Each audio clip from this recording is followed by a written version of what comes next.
ನಮಸ್ತೆ, welcome back to my channel. ನಾನು ನಿಮ್ಮ ಸೌಮ್ಯಶ್ರೀ ಮಾತಾಡ್ತಿರೋದು.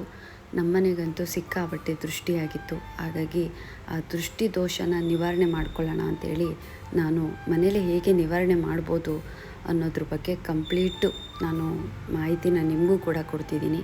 ನೀವು ಕೂಡ ನಿಮ್ಮ ಮನೆಯಲ್ಲಿ ಏನಾದರೂ ದೃಷ್ಟಿ ದೋಷ ಇದ್ದರೆ ನೀವು ಮನೇಲಿ ಮಾಡಿ.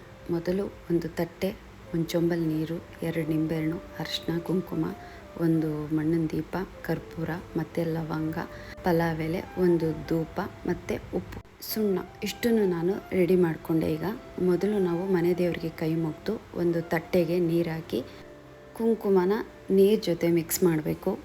ಸ್ವಲ್ಪ ಹಾಕಿದರೆ ಸಾಕು, ಜಾಸ್ತಿ ಹಾಕೋ ಅವಶ್ಯಕತೆ ಇಲ್ಲ. ಆಮೇಲೆ ಸ್ವಲ್ಪ ಸುಣ್ಣನ ಹಾಕ್ಕೊಂಡು ಚೆನ್ನಾಗಿ ಮಿಕ್ಸ್ ಮಾಡಬೇಕು. ತಟ್ಟೆಲಿರೋ ನೀರು ಮತ್ತು ಕುಂಕುಮ ಮತ್ತು ಸುಣ್ಣ ಇಷ್ಟು ಕೂಡ ಚೆನ್ನಾಗಿ ಮಿಕ್ಸ್ ಆಗಿ ಅದು ಫುಲ್ಲು ರೆಡ್ ಆಗಬೇಕು. ನೋಡಿ ಯಾವ ಥರ ರೆಡ್ ಆಯಿತು. ಕೆಂಪು ನೀರು ರೆಡಿ ಮಾಡಿಕೊಂಡೆ. ಈಗ ಕೆಂಪು ನೀರೊಳಗಡೆ 3 ಸ್ಪೂನು ಉಪ್ಪನ್ನ ನಾವು ಹಾಕಬೇಕು. ಉಪ್ಪು ಹಾಕೋದ್ರಿಂದ ಸುತ್ತಮುತ್ತ ಇರುವಂಥ ನೆಗೆಟಿವ್ಸ್ನೆಲ್ಲ ಎಳೆಯುತ್ತೆ. ಆಮೇಲೆ ಮಣ್ಣಿನ ದೀಪನ ಅದ್ರ ಒಳಗಡೆ ಇಡಬೇಕು. ಉಪ್ಪು ಫುಲ್ಲು ಮಿಕ್ಸ್ ಮಾಡಬಾರ್ದು. ಕೆಂಪು ನೀರು ಜೊತೆ ಸ್ವಲ್ಪ ಮಧ್ಯ ಸೆಂಟ್ರಲ್ಲಿ 3 ಸ್ಪೂನ್ ಹಾಕಿ ಇಡಬೇಕು. ಮತ್ತು ಮಣ್ಣಿನ ದೀಪದೊಳಗಡೆ ಕಡ್ಡಿ ಧೂಪನ ಇಟ್ಟು ಅದಕ್ಕೊಂದೆರಡು ಕರ್ಪೂರನ ಹಚ್ಚಿ ಸ್ವಲ್ಪ ಅದು ಹೊಗೆ ಥರ ಬರೋ ಥರ ಬಿಟ್ಬಿಡ್ಬೇಕು. ಅದಾದಮೇಲೆ ನೆಕ್ಸ್ಟು ಒಂದು ನಿಂಬೆಹಣ್ಣ 2 ಹೋಳು ಮಾಡಿ ಕಟ್ ಮಾಡ್ಕೋಬೇಕು. ಅದಕ್ಕೆ ಅರಿಶಿನ ಸವರ್ಕೋಬೇಕು. ಮಧ್ಯ ಸೆಂಟ್ರಿಗೆ ಕುಂಕುಮನ ಇಡಬೇಕು. ಅದೇ ಥರ ಇನ್ನೊಂದು ಹೋಳಿಗೆ ನಿಂಬೆಹಣ್ಣಿಗೂ ಅರಿಶಿನ ಸವರಿ ಮಧ್ಯ ಸೆಂಟ್ರಿಗೆ ನಾವು ಕುಂಕುಮನ ಇಟ್ಕೋಬೇಕು. ಇಷ್ಟನ್ನು ನಾವು ರೆಡಿ ಆದಮೇಲೆ ನಿಂಬೆಹಣ್ಣ ರೆಡಿ ಮಾಡಿ ಇಟ್ಕೊಂಡೆ ಸೈಡ್ಗೆ. ಇವಾಗ ಧೂಪ ಉರಿತಾ ಇದೆಯಲ್ಲ, ಕರ್ಪೂರ ಎಲ್ಲ ಹಾಕಿ ಹಚ್ಚಿರೋದಕ್ಕೆ ನಾವು ಪಲಾವ್ ಎಲೆ ಮತ್ತು 1-2 ಲವಂಗ ಮತ್ತು ಕರ್ಪೂರ ಇಷ್ಟನ್ನು ಹಾಕಿ ಹೊಗೆ ಬರೋ ಥರ ಸುಡಬೇಕು. ಯಾಕೆ ಅಂದರೆ ಎಷ್ಟು ಅಲ್ಲಿ ಹೊಗೆ ಬರ್ತಾ ಇರುತ್ತೋ ಅದೆಲ್ಲ ಮೂಲೆ ಮೂಲೆಗೆ ನಮ್ಮ ಮನೆಯಲ್ಲಿರುವಂಥ ನೆಗೆಟಿವು, ಕಣ್ಣಿನ ದೃಷ್ಟಿ ಏನೇ ಇರ್ಬೋದು, ಆ ನೆಗೆಟಿವ್ ಅನ್ನೋದೆಲ್ಲ ಅದು ಎಳ್ಕೊಳ್ಳುತ್ತೆ. ಆ ಎಳ್ಕೊಂಡಾಗ ಏನಾಗುತ್ತೆ, ನಮಗೆ ಒಂದು ಪಾಸಿಟಿವ್ ವೈಬ್ಸ್ ಅನ್ನೋದು ಬರುತ್ತೆ.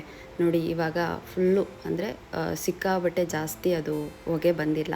ಅದಕ್ಕೆ ಸ್ವಲ್ಪ ಧೂಪನ ಹಾಕೋಬೇಕು. ಸಾಂಬ್ರಾಣಿ ಕಲ್ಲಿನ ಧೂಪನ ನಾವು ಕೆಚ್ಬಿಟ್ಟು ಪೌಡ್ರ್ ಮಾಡಿ ಇಟ್ಕೊಂಡು ಹಾಕೋ. ಕೆಂಪಾರತಿ ರೆಡಿ ಆಯಿತು. ಈಗ ಮೂಲೆ ಮೂಲೆಗೂ ಹೋಗಿ ನಾವು ದೃಷ್ಟಿನ ತೆಗಿಬೇಕು. ನಾನು ಅಡುಗೆ ಮನೆಗೆ ಫಸ್ಟ್ ಹೋಗಿ ನಾನು ದೃಷ್ಟಿನ ತಗೊಂಡೆ.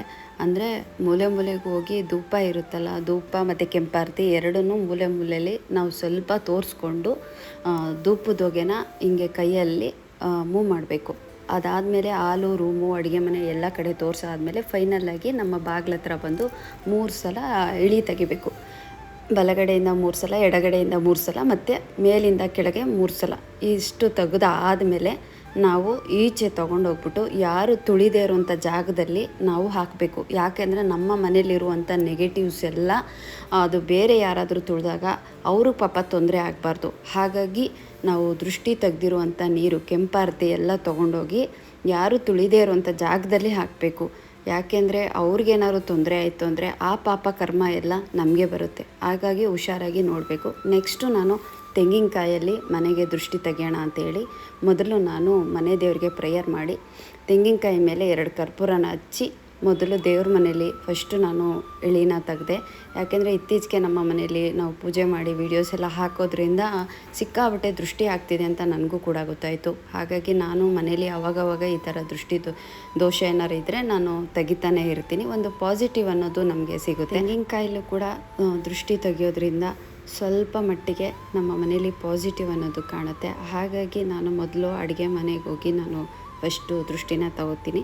ಆಮೇಲೆ ಹಾಲು, ರೂಮು, ಅಡುಗೆ ಮನೆ ಎಲ್ಲ ಆದಮೇಲೆ ತೊಗೊಂಡೋಗಿ ಬಾಗಿಲು ಡೋರ್ ಹತ್ರ ಮುಂದೆ 3 ಸಲ ಅಲ್ಲೂ ಕೂಡ ನೀಟಾಗಿ ದೃಷ್ಟಿನ ತೆಗೆದು ಅದಾದಮೇಲೆ ಅದನ್ನು ಎತ್ಕೊಂಡೋಗಿ ಆಚೆಗಡೆ ಎಲ್ಲೂ ಹೊಡೆಯೋಕ್ಕಾಗಲ್ಲ.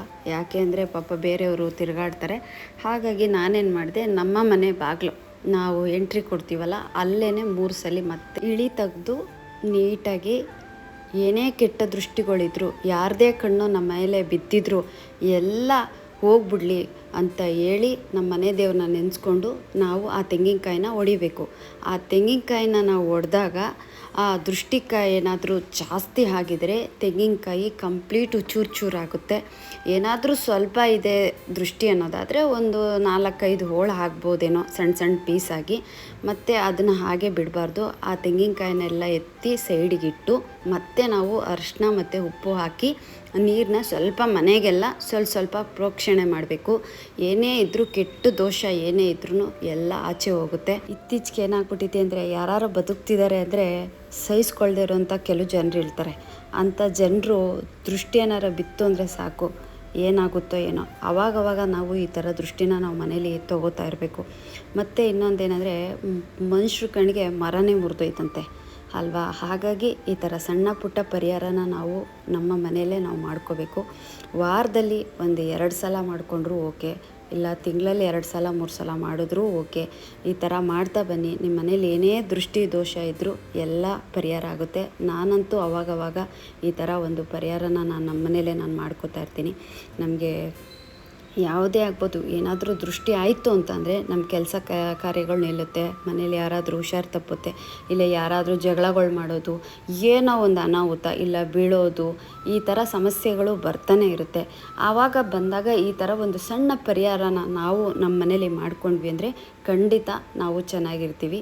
ನಿಮಗೂ ಕೂಡ ಇದೇ ಥರ ಏನಾದರೂ ದೃಷ್ಟಿ ದೋಷಗಳು ಆ ಥರ ಏನಾದರೂ ಇದ್ದರೆ ಮಂಗಳವಾರ, ಗುರುವಾರ, ಇಲ್ಲಾಂದರೆ ಶುಕ್ರವಾರ, ಅಮಾವಾಸ್ಯೆ, ಹುಣ್ಣಿಮೆ ಟೈಮಲ್ಲಿ ಮಾಡ್ತಾ ಬನ್ನಿ. ಖಂಡಿತ ಪರಿಹಾರ ಆಗುತ್ತೆ, ಒಳ್ಳೆಯದಾಗುತ್ತೆ. ಈ ಜನರ ಕಣ್ಣೇನಾದರೂ ಬಿತ್ತು ಅಂದರೆ ಏಳಿಗೆ ಆಗೋದು ತುಂಬಾ ಕಷ್ಟ ಇದೆ. ಹಾಗಾಗಿ ಈ ಥರ ಸಣ್ಣ ಪರಿಹಾರ ಮಾಡ್ಕೊಳ್ಳಿ, ಖಂಡಿತ ಒಳ್ಳೆಯದಾಗುತ್ತೆ. ನಮಸ್ತೆ.